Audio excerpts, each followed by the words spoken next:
क्या देश में वक्फ की मनमानी बंद होने वाली है? क्या वक्फ बोर्ड के अधिकारों में कटौती होने वाली है? क्या वक्फ बोर्ड के जमीन हड़पने के अधिकारों पर अब पूर्ण विराम लगने वाला है? ये सवाल इसीलिए क्योंकि अब मोदी सरकार ने वक्फ बोर्ड पर चाबुक चलाने की पूरी तैयारी कर दी है। सूत्रों की माने तो मोदी सरकार कल यानी सोमवार को संसद में बिल ला सकती है। वक्फ बोर्ड के अधिकारों में कटौती वाला बिल है ये। वक्फ अधिनियम में तकरीबन 40 संशोधन की तैयारी की जा रही है। संशोधन विधेयक में अनिवार्य सत्यापन प्रस्ताव होगा। जिन संपत्तियों पर दावा, उन दावों की जांच अनिवार्य होगी। वक्फ बोर्ड की विवादित संपत्तियों की भी जांच की जाएगी। वक्फ बोर्ड के तमाम दावों की सच्चाई खंगाली जाएगी। इससे पहले शुक्रवार को हुई कैबिनेट की बैठक में वक्फ अधिनियम में 40 संशोधनों पर चर्चा हुई, लेकिन सवाल है कि आखिर वक्फ अधिनियम में बदलाव की जरूरत क्यों है? दरअसल मौजूदा हालात में वक्फ बोर्ड के पास किसी भी संपत्ति को वक्फ बोर्ड की संपत्ति घोषित करने का अधिकार है। वक्फ बोर्ड किसी भी संपत्ति को वक्फ बोर्ड की संपत्ति घोषित कर देते हैं। इसके बाद उस संपत्ति को वापस लेने के लिए जमीन के मालिक को कोर्ट के चक्कर काटने पड़ते हैं। इतना ही नहीं, वक्फ बोर्ड पर आरोप है कि सरकारी संपत्तियों पर दावा करता है। वक्फ बोर्ड जमीन कब्जाने के लिए अपनी शक्तियों का गलत इस्तेमाल करता है। कई जगह वक्फ बोर्ड में गड़बड़ियां भी पाई गई। अभी वक्फ बोर्ड के पास 8.7 लाख से ज्यादा संपत्तियां हैं। वक्फ की ये संपत्तियां 9.4 लाख एकड़ में फैली हैं। सरकार वक्फ बोर्ड के दावे का सत्यापन करने पर विचार कर रही है। उन संपत्तियों का भी सत्यापन किया जा सकता है जिन्हें लेकर वक्फ बोर्ड और मालिकों के बीच में विवाद है। पिछले कई सालों में इसमें बदलाव की मांग की जा रही है। आपको बता दें कि साल 1954 में वक्फ अधिनियम पारित किया गया। इसके बाद इसमें कई बार संशोधन हुआ। 1995 में वक्फ कानून में संशोधन करते हुए वक्फ बोर्ड को असीमित शक्तियां दे दी गईं। इसके मुताबिक वक्फ बोर्ड अगर किसी संपत्ति पर अपना दावा कर दे तो उसे उसकी संपत्ति माना जाएगा। अगर दावा गलत है तो संपत्ति के मालिक को इसे सिद्ध करना होगा। 2013 में फिर इसमें संशोधन किए गए। इस संशोधन के बाद वक्फ बोर्ड और संपत्तियों के मालिक के बीच में विवाद और बढ़ गया। 2024 लोकसभा चुनाव से पहले ही वक्फ अधिनियम में संशोधन लाने की तैयारी शुरू हो गई। बीजेपी नेता हरनाथ सिंह ने इससे पहले इस मुद्दे को राज्यसभा में भी उठाया था। मैं आपकी अनुमति से देश हित में वक्फ बोर्ड अधिनियम 1995 को निरस्त करने के लिए विधेयक को पुनः स्थापित करने की अनुमति देने की मांग करता हूं। अब मोदी सरकार बिल लाकर वक्फ की मनमानी को रोकने की पूरी तैयारी कर रही है। कल 5 अगस्त है और इस तारीख पर मोदी सरकार ने बड़े फैसले लिए हैं। कल यानी सोमवार को एक बार फिर 5 अगस्त को मोदी सरकार वक्फ की मनमानी पर रोक लगाने वाला बिल संसद में ला सकती है। लेकिन विपक्ष अल्पसंख्यकों पर जुल्म की बात कहकर इस मुद्दे पर शोर मचाने वाला है। ऐसे में सवाल है कि क्या वक्फ की मनमानी रोकने वाले बिल पर भी विपक्ष सियासत करेगा? क्या तुष्टीकरण की राजनीति के लिए बिल पर विपक्ष सियासत पर उतर आएगा? मैं शुरुआत करता हूं और सबसे पहले मुमताज भाई आप ही से शुरुआत करता हूं। अब कई लोगों ने यह कहा कि वक्फ के पास जितनी ताकत है वो असीमित ताकत है। उस ताकत से ऊपर कुछ नजर नहीं आता कभी कभी। खास तौर पर वो लोग उस ताकत से ऊपर कुछ भाप नहीं पाते जो वक्फ के दायरे में आ जाते हैं। मसलन अगर वक्फ ने किसी संपत्ति को कह दिया कि यह हमारी है तो फिर वो हमारी है। फिर वो वक्फ ट्रिब्यूनल सुनेगा, उसके बाद सिर्फ हाईकोर्ट का दरवाजा और सुप्रीम कोर्ट का दरवाजा, और इसमें जमीन के मालिक को सालों साल एड़ियां घिसनी पड़ जाती हैं, चप्पल घिसनी पड़ जाती हैं।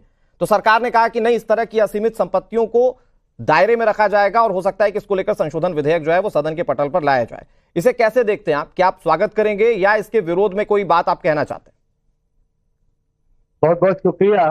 देखिए, आप स्वागत की बात कर रहे हैं और आपने जो प्रोग्राम स्टार्ट किया, तो मैं हमेशा कहता हूं कि जो एक जर्नलिस्ट है या जो टीवी चैनल है उनको निष्पक्ष होना चाहिए जी। लेकिन आप सरकार से सवाल करने के बजाय आप पहले ही अपोजिशन के खिलाफ, विपक्ष के खिलाफ खड़े हो गए। नंबर 1। नंबर 2 ये कि आप देखिए कि सिर्फ दिल्ली की अगर बात ले लीजिए तो 123 प्रॉपर्टी इतने दिनों से जो बाकायदा रजिस्टर्ड है, सब कुछ है, मुकदमा चल रहा है और उनको आज तक जो है वो विवाद जो है वो खत्म नहीं किया गया और उस पे लोगों का कब्जा है। नंबर 3, अगर दिल्ली ही की बात करने से कभी तो यहाँ पे कितने कब्रिस्तान थे, सारे कब्रिस्तान खत्म हो गए, आबादी बढ़ती जा रही, कब्रिस्तान कम होते जा रहे हैं। अब ये कि और तमाम मुल्क में आप जाएंगे तो आपको अंदाजा होगा कि वक्फ की प्रॉपर्टी पे जो है लोग बिल्कुल ऐसे कब्जा करते हैं कि जैसे लावारिस पर अपने लोग हक जताते हैं जी। और इसीलिए ये कानून बना था हमेशा। अच्छा, मुझे एक बात बताइए मुमताज भाई, आप ये कहना चाह रहे हैं कि वक्फ की प्रॉपर्टी पर लोग कब्जा करते हैं? करवाइए तो जरा सुन लीजिए। हाँ, नहीं, आपने बहुत अच्छा बोला मुमताज भाई, मैंने आपको अनइंटरप्टेड बोलने दिया। मैं एक छोटा सा सवाल आपसे पूछ रहा हूं। आप ये कहना चाह रहे हैं कि वक्फ की संपत्ति को क्या दूसरे लोग कब्जे में ले रहे हैं क्या? मैं ये जानना चाहता हूं। ले रहे हैं और लेते आए हैं। अच्छा, देखिए मजबूत कानून। तो अगर वक्फ की संपत्ति को सब कब्जे में ले रहे हैं तो भी आज देश में दूसरे नंबर पर वक्फ बोर्ड क्यों है, जिसके पास सबसे ज्यादा संपत्ति है? पहले नंबर पर रेलवे, दूसरे नंबर पर वक्फ बोर्ड है, जिसके पास 9.4 लाख एकड़ में फैली संपत्ति है, और उसकी जमीन पर लोग कब्जा कर रहे हैं। बिल्कुल कब्जा कर रहे हैं, बहुत सारी जमीनों पे। कब्जे की कहानी मैं आपको थोड़ी सी सुना देता हूं। वसीम रिजवी भी सुन रहे होंगे, हमारे साथ जितेंद्र नारायण सिंह सुन रहे होंगे। मैं आपको कब्जे की कहानी थोड़ी सी बता देता हूं। सर देखिए, तमिलनाडु का एक गांव है जहां पर 95% मुस्लिम आबादी थी। वक्फ बोर्ड उठा, उसने कहा कि यह जमीन हमारी है, और उसके बाद जहां पर दावा करते हैं लोग कि 1500 साल पुराना मंदिर था, उसे वक्फ बोर्ड ने अपने अधीन रख लिया। वो पूरा का पूरा गांव वक्फ बोर्ड दावा करता है कि हमारा हो गया। तो ये तो आपके कब्जे की कहानी। मैं और बता देता हूं आपको, 2021 में हाईकोर्ट में याचिका दाखिल की गई थी। सेंट्रल विस्टा प्रोजेक्ट में पढ़ने वाले 5 मस्जिदों को लेकर आप लोगों ने दावा कर दिया कि ये वक्फ बोर्ड की संपत्ति है। मैं आपको एक और बता देता हूं, महरौली में 5 से 7 कब्र, सुनिए ना, मैं आपको बताता हूं, सुनिए मुमताज भाई, आपने क्योंकि कब्जे की बात कही, मैं आपको बताता हूं। देखिए, महरौली में 5 से 7 कब्र थी, उसके पास में मस्जिद बनना शुरू हुई, और वहां पर यह दावा किया जाने लगा कि मस्जिद सालों पुरानी थी। जब आम लोगों से पूछा गया तो वो ये बताते थे कि ये 5 साल पहले बनी हुई मस्जिद है, और वक्फ बोर्ड कह रहा था कि वो हमारी संपत्ति है। कब्जा कौन कर रहा है मुमताज भाई? कब्जा कौन कर रहा है? कानूनों के दायरे से बाहर आकर कब्जा कौन कर रहा है मुमताज भाई? जाइए आप हिस्ट्री देखिए मुमताज भाई, कानूनों के दायरे से बाहर आकर कब्जा कौन कर रहा है? विशेष छूट किसे मिली हुई है? छूट देखिए ऐसा है कि मुझे लग रहा है कि जो अवकाश के दिन, पहले तो आप समझ लीजिए कि वक्फ जो है वो जो लोग करते हैं वो अल्लाह के नाम से करते हैं। वक्फ अलल औलाद होती है, वक्फ अल्लाह। तो जो लोग करते हैं वो कभी ऐसा नहीं करेंगे कि झूठ यानी बेईमानी की जमीन, अच्छा, या चोरी की जमीन, कब्जाई जमीन को अल्लाह के नाम करेंगे। क्यों करेंगे? वो लोग अपनी जमीन जो होती है और उसको खरीदते हैं कुछ लोग, या उनके पास जो है अजदाद की जमीन। मैं जितेंद्र जी आपके पास आ जाता हूं। वो कह रहे हैं अल्लाह के नाम पर कभी जमीन हड़पी नहीं जा सकती, कभी ली नहीं जा सकती। वो कह रहे हैं अल्लाह का नाम आ गया मतलब अब तो भूल जाइए यहां पर जमीन हड़पा, ये तो अल्लाह का है या वक्फ बोर्ड का है। देखिए, मैं वक्फ बोर्ड का 12 साल तक चेयरमैन रहा जी, और ज्यादातर जो एप्लीकेशनें वक्फ दर्ज करने के लिए आती थी वो ज्यादातर विवादित होती थी। जब लोगों में आपस में झगड़े होते थे, फैमिलियों का डिस्प्यूट होता था, या किसी दूसरे की जमीन होती थी उस पर उनका क्लेम होता था, तो वो वक्फ की आड़ लेने के लिए कोशिश करते थे, जिसपे हम अक्सर जांच बिठाला करते थे कि साहब इसकी जांच पहले हो जाए, फिर पता चले किसकी प्रॉपर्टी है। देखिए, वक्फ एक्ट सबसे पहले जो आया वो 1931 में अंग्रेजों द्वारा ये वक्फ एक्ट का कानून बनाया गया था। उसके बाद 54 में ये फिर से कानून शक्ल दे दी गई थी, जो था वो अमेंडमेंट हुआ जी। अब सवाल इस बात का है कि वक्फ की प्रॉपर्टी एक आबादी, एक विशेष समुदाय की जिस तरह से आबादी बढ़ रही है, उसी तरह से वक्फ संपत्ति इतनी तेजी से बढ़ रही है। तो सवाल ये है कि लोगों के पास अपने घर खरीदने का पैसा नहीं है। आज लोग मकान और अपना घर बनाने में ही अपना पूरा जीवन गुजार देते हैं। ये वक्फ की जायदादें किस तरह से इतनी तेजी से बढ़ गई। पिछले 20-25 सालों का अगर आप आंकड़ा ले लीजिए तो वक्फ की संपत्ति में बहुत बड़ी धांधली करते हुए पूरे इंडिया में, हम एक जगह की बात नहीं कर रहे, पूरे इंडिया में धांधली करते हुए वक्फ संपत्तियों को बढ़ाया गया है। तो अब सवाल ये उठता है कि वक्फ एक्ट में जो कानून है उसमें ये लिखा है, जिसके तहत हम भी काम किया करते थे, उसमें ये लिखा है कि वक्फ बोर्ड अगर के इस बात से मुतमईन हो जाए, यानी कि एग्री हो जाए कि ये वक्फ संपत्ति है, तो फिर वो वहां उसको एक्वायर कर सकता है, उस पर 52 की कार्रवाई कर सकता है, यानी कि जो उसके मालिकान जो अपना कब्जा बताते हैं उनके ऊपर 52 की कार्रवाई करके उसको खाली करवा सकता है। 57 की कार्रवाई हो सकती है। यूपी में कितनी बड़ी बताइए आप? अरे भाई आप इतना नाराज तो होइए, सबसे ज्यादा पूरे उत्तर प्रदेश में ज्यादातर, अगर हम खुले अल्फाजों में कह दें, हो सकता है कि आपको बुरा लग सकता है कि उत्तर प्रदेश समेत पूरे देश में ज्यादातर वो जमीनें वक्फ की गई है जो विवादित है। आप यूपी वो ज्यादातर वो जमीनें वक्फ की गई है जो विवादित है। आप ये बताइए कि वक्फ जितनी वक्फ की संपत्ति है, जितनी वक्फ की संपत्ति है उससे ज्यादा मुकदमे क्यों चल रहे? सवाल इस बात का है। अगर के संपत्ति में कोई विवादी नहीं है तो इतने मुकदमे वक्फ की संपत्ति को लेकर ट्रिब्यूनल में और दूसरे अदालतों में पेंडिंग क्यों है? क्योंकि वक्फ संपत्ति पर जब वक्फ संपत्ति को डिक्लेयर करके वक्फ बोर्ड अपनी पावर के अधीन उस पर कब्जा करता है, तब जाकर लोग जो उससे इफेक्टेड होते हैं, जो उससे प्रभावित होते हैं, वो अदालतों के दरवाजे खटखटाते हैं। यही वजह है कि वो संपत्तियों के मुकदमे आप कह रहे हो कि साहब कितने दिनों से मुकदमे पेंडिंग है। पेंडिंग इसलिए कि आपने नाजायज कब्जे किए।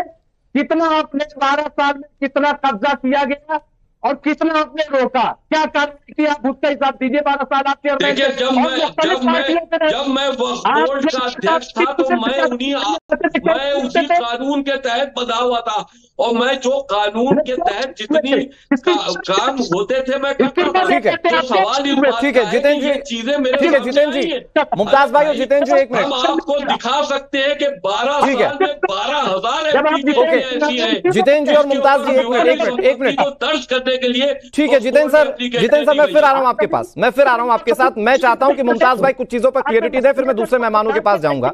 मैंने जितेंद्र जी को इसलिए नहीं टोका, मुमताज भाई आप जितनी भी बातें कह रहे थे, मैंने जितेंद्र जी को इसलिए नहीं टोका क्योंकि ये इस सिस्टम का पार्ट रह चुके हैं। शिया सेंट्रल वक्फ बोर्ड के ये चेयरमैन रह चुके हैं, तो वो जो चीजें बताएंगे वो नियमावली के साथ बताएंगे और कानूनों के साथ बताएंगे मुमताज भाई। लेकिन मैं एक छोटी सी चीज जानना चाहता हूं आपसे, बहुत छोटी सी चीज, जवाब दे दीजिएगा, फिर मैं दूसरे मेहमानों के पास जाता हूं।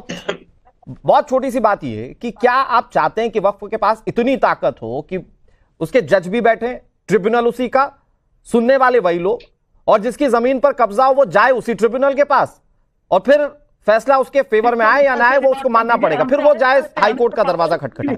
आपको नहीं लगता कि इस व्यवस्था में बदलाव होना चाहिए? अगर मैं कहता हूं गलती से भी अगर वक्फ बोर्ड किसी गलत जमीन को अपना बता दे तो क्या आपको नहीं लगता कि उस पर अधिकार होना चाहिए जमीन मालिक का कि वो अपनी कानूनी लड़ाई लड़ पाए कम से कम?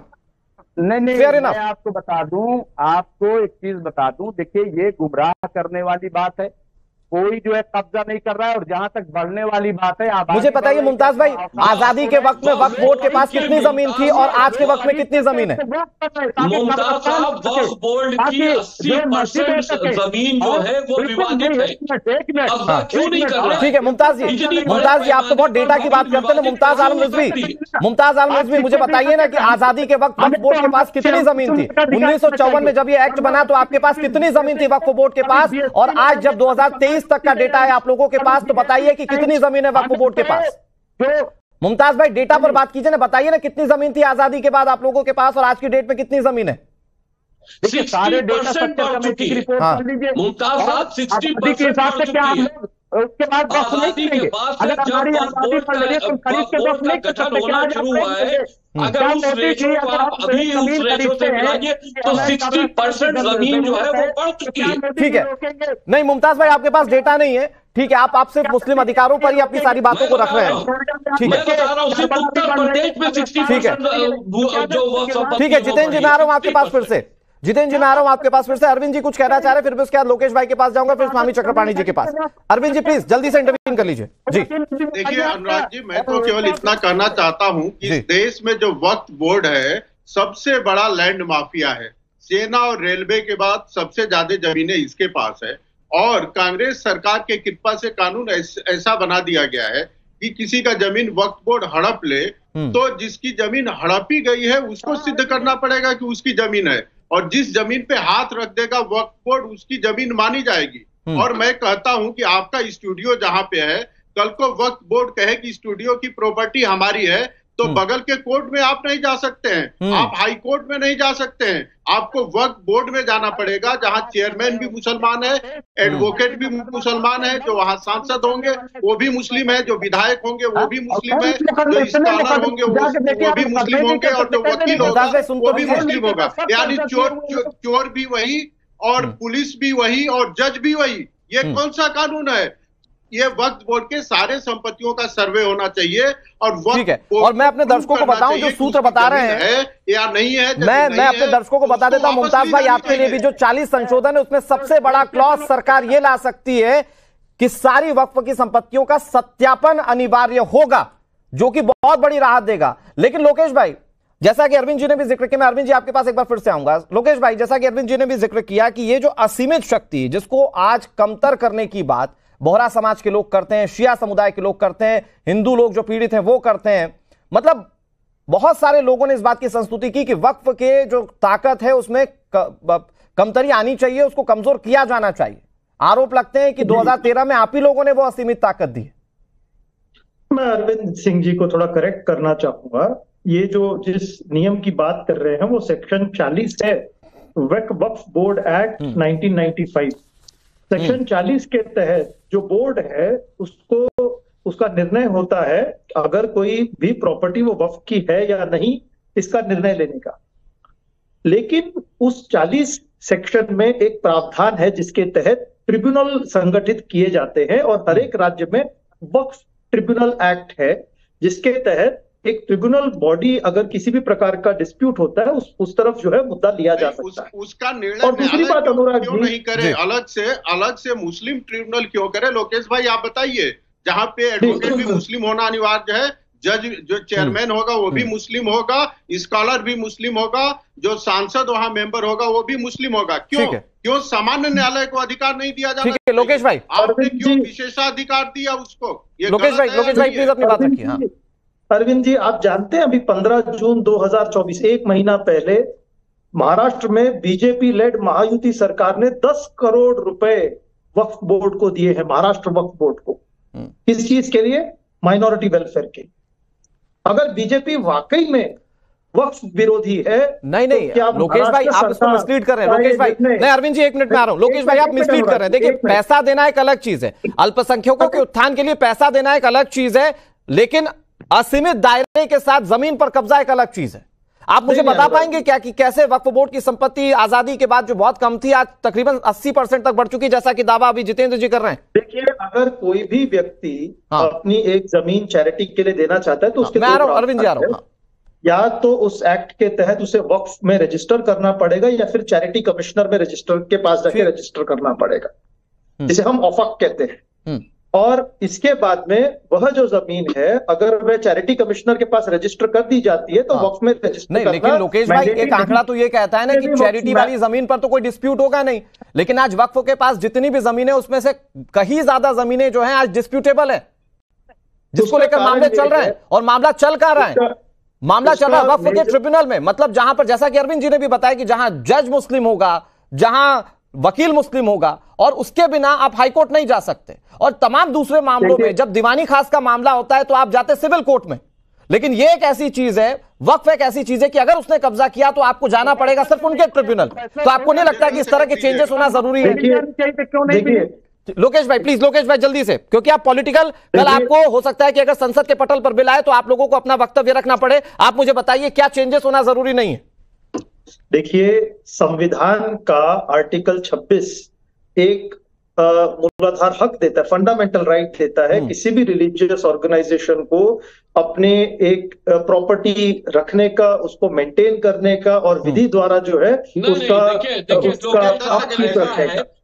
अगर आपको अधिकार दिया जाता है लेकिन वो अधिकार का मिसयूज करने का अधिकार नहीं दिया जाता। मैं अपनी बात पूरी कर लूं। बिल्कुल अधिकार दिए गए, लेकिन अगर आप अधिकार का मिसयूज करेंगे, सुनिए, नहीं देखिए, आपको करेक्ट सुनिए, क्योंकि कल आपको भी जहां जानते हैं कि आप भी इसका अपोज करेंगे। देखिए, ये सारी गवर्नमेंट तो आपकी पार्टी की हुई है। मॉडरेट करेंगे अनुराग जी? हाँ प्लीज लोकेश भाई प्लीज, वो अपनी बात कह रहे थे, प्लीज आप आगे अपनी बात। मेरा कहना यह है 1954 के एक्ट के तहत सभी राज्यों में वक्फ बोर्ड बनाए गए हैं। ठीक है। और आज भारत में 30 वक्फ बोर्ड है जी, और इन सभी वक्फ को एक सेंट्रल वक्फ बोर्ड मैनेज करता है जो कि 1995 द्वारा स्थापित किया गया। ये सबको मुद्दा ये सरकार का है। नहीं एक मिनट लोकेश जी को बोल लेने दीजिए। साहब, ये आपकी बात गलत है।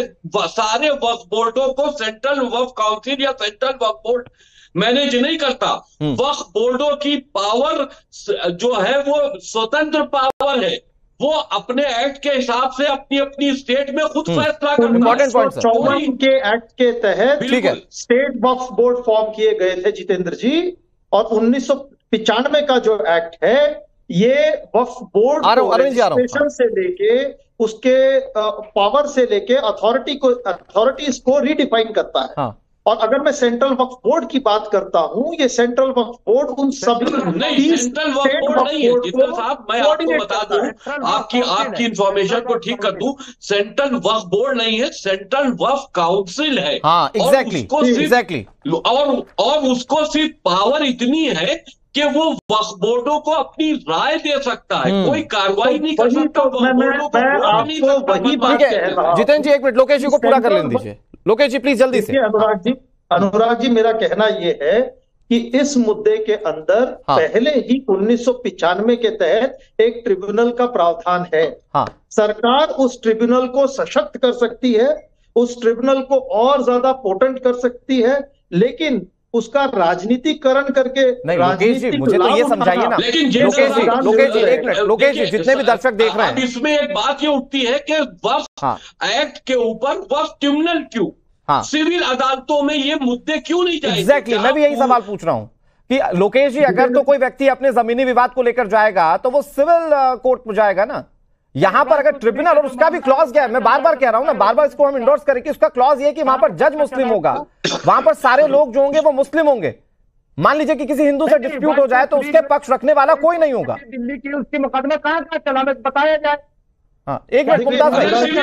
हर जिले में सिविल, देखिए सबसे बड़ी परेशानी आती है कि जैसे उत्तर प्रदेश है, उत्तर प्रदेश में सिर्फ लखनऊ में वक्फ ट्रिब्यूनल है। अब पता चला कि 250-300-500 किलोमीटर दूर कोई प्रॉपर्टी का विवाद कहीं पर हो गया तो वो लखनऊ आएगा मुकदमे की पैरवी करने, जब हर जिले में सिविल अदालतें हैं। एग्जैक्टली। और सर उसके भी बात क्या है ना कि वो ट्रिब्यूनल में लड़ाई लड़ लेगा और अगर केस हार जाएगा तो फिर उसके बाद जाना पड़ेगा। अगर यूपी की बात करें तो उसे इलाहाबाद हाईकोर्ट जाना पड़ेगा। तो पहले लखनऊ जाकर चक्कर काटे, फिर इलाहाबाद हाईकोर्ट जाकर चक्कर काटे और फिर उसके बाद दिल्ली आए सुप्रीम कोर्ट में चक्कर काटे। नहीं, एक मिनट मुमताज भाई एक मिनट, लेकिन इसको बहुत सिंपल और सॉर्टेड रहने देते हैं। मैं कहता हूं कि आप तकनीकी दांव पेच में फंसाकर अपनी बातों को मनवा लें। मैं चाह रहा हूं कि आप इसको बहुत सिंपल और एकदम आसान शब्दों में बताएं कि अगर कोई हिंदू जिसकी जमीन को लेकर, मैं कहता हूं कि नहीं कर रहे आप जानबूझकर, अल्लाह की बरकत है वक्फ बोर्ड जानबूझकर ये नहीं कर रहा, लेकिन गलती से भी किसी हिंदू व्यक्ति की जमीन आप ले लें, कुछ हिस्सा ही ले लें, और अगर उसको जाकर लड़ाई लड़नी पड़े तो वो जाकर लड़ाई लड़ेगा ट्रिब्यूनल, फिर उसके बाद हाई कोर्ट, फिर उसके बाद सुप्रीम कोर्ट। तो आपको नहीं लगता कि कम से कम ये एक नियम बदलना चाहिए जिस पर सरकार को संशोधन लेकर कुछ पावर्स कम करनी चाहिए? मुमताज भाई नहीं, ऐसा है आप तो संविधान पर भरोसा रखने वाले व्यक्ति ना, आप तो बहुत सेक्युलर टाइप के व्यक्ति हैं। मैंने हमेशा आपके साथ चर्चा की तो आप हमेशा अच्छी बातें करते हैं। हाँ, उस पर मुकदमा, अरे तो मुकदमा हम ही लोग लड़ रहे हैं, कोई दूसरा काम लड़ रहा है और लड़ते हैं तो उनको, अगर मान लीजिए वक्फ ट्रिब्यूनल है। अरे सर ये तो वही बात हो गई, ये तो वही बात हो गई कि सोनू की किसी और व्यक्ति से लड़ाई हो गई, झगड़ा छुड़वाने के लिए सोनू अपने बड़े भाई मोनू के पास चला जाए। मुमताज साहब को अपनी ऑर्गेनाइजेशंस भी चाहिए है, मुमताज साहब को अपने जज भी चाहिए है, और मुमताज साहब को इस देश में अपना कानून चाहिए। का मामला नहीं, ठीक है, ओके, मैं आता हूं अरविंद जी, आ रहा हूं आपके पास। लोकेश भाई आपकी बात पूरी नहीं हुई, बस मुझे ये बता दीजिए कि क्या अधिकार सबके लिए बराबर नहीं होना चाहिए? आप तो संविधान की बात करते हैं, आप तो इक्वालिटी की बात करते हैं, और अब जब, क्योंकि मैंने पहले भी कहा कि कई सारी आपत्तियां वक्फ बोर्ड को लेकर आ चुकी हैं, तो क्या संशोधन को आप लोग अपनी तरफ से स्वीकृति देंगे? देखिए, सबसे सर्वप्रथम हमें ऐसा नियम चाहिए जो संविधान के अनुरूप हो, प्रतिकूल ना हो। हाँ। अगर मैं आर्टिकल 26 की बात करता हूं, उसके तहत जितनी भी रिलीजियस ऑर्गेनाइजेशंस है, इन्हें ये हक बनता है कि अपनी प्रॉपर्टी रखें और उसे विधि द्वारा जो है उसका संचालन करें। नहीं सर, प्रॉपर्टी रखने का अधिकार है, डिस्प्यूट तो तब होता है जब किसी दूसरे की जमीन पर कब्जा हो जाता है। मैं कह रहा हूं गलती से ही, लेकिन कब्जा हो जाना तो गलत है ना। देखिए, किसी भी रेजोल्यूशन, इस तरह के डिस्प्यूट का रेजोल्यूशन सरकार का दायित्व है, मैं आ रहा हूं और न्याय सर्वोपरि है।